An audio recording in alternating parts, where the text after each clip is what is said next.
In this video, we will discuss about two different conditions. One is ischemia, another one is reperfusion.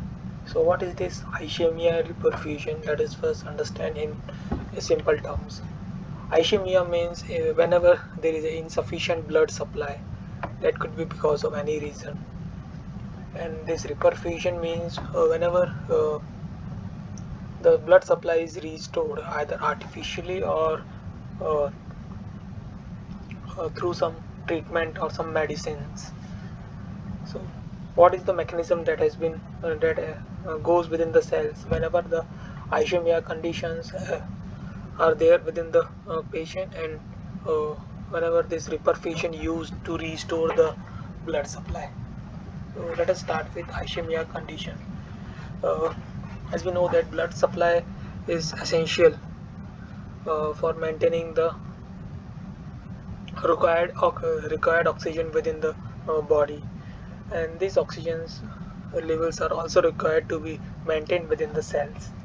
So the insufficient blood supply will leads to uh, deficiency of oxygen, and that will leads to hypoxia condition that will create anabolic respiration that results in decrease in the pH within the cells.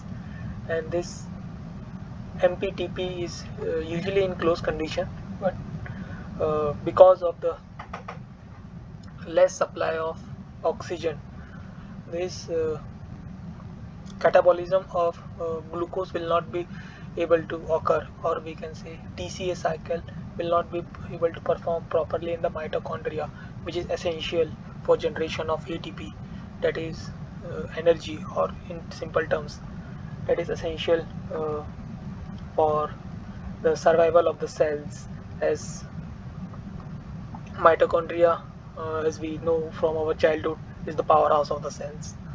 Another thing with the decrease in pH and the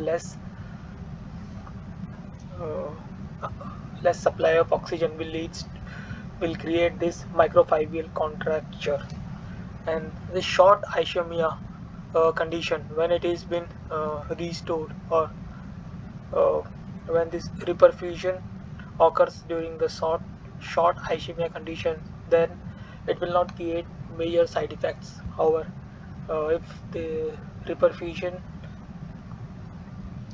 occurs after a prolonged ischemia condition, then it will create further problems during reperfusion and after reperfusion. And one more thing that happens in ischemia condition is that because of less supply of oxygen, it will create, or it will make the cells uh, with excess sodium calcium and potassium concentration. In the cytosol, the concentration of sodium, calcium, and potassium will increase if there is a hypoxia condition, or the deficiency of oxygen is there. Let us now understand what problems it occurs in case this reperfusion being done after the prolonged ischemia condition. So one of the things that might happen during prolonged ischemia is that the ROS formation occurs in the prolonged ischemia, and when the reperfusion starts, or when the reperfusion or after reperfusion, what happens is that it will opens the MPTP for a prolonged duration of time, and this MPTP means the membrane of this membrane permeability mitochondria permeability trans I am not able to recall the exact full form, but what it means is that the permeability of mitochondria membrane will open up, and it will not be able to maintain the ATP uh, within controlled level, and because of this, the final problem that it might cause is that of a reperfusion injury. And this increase in ROS will also cause SARCA, that is, it will affect the calcium homeostasis in the endoplasmic reticulum, so that will leads to increase in the calcium concentration in the cells even in reperfusion condition or as a side effect of prolonged ischemia, and this will cause microfibril contracture.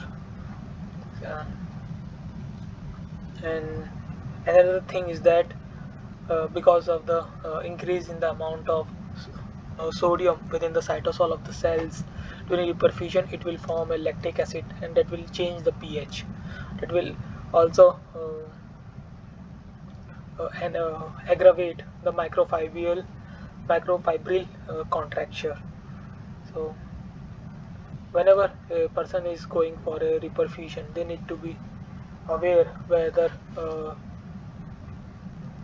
the patient has the prolonged ischemia or it has been exposed to the ischemia recently. That is a short ischemia condition. That is a short duration ischemia condition. So in this way, by referring the history of the patient, one can be aware about the side effects that can be observed within the patient during reperfusion or after reperfusion. I hope you have understood or some idea about ischemia and reperfusion. If you need to understand more in detail, you can go through the reference that has been provided in the description. Thank you for your time. That's all for this video.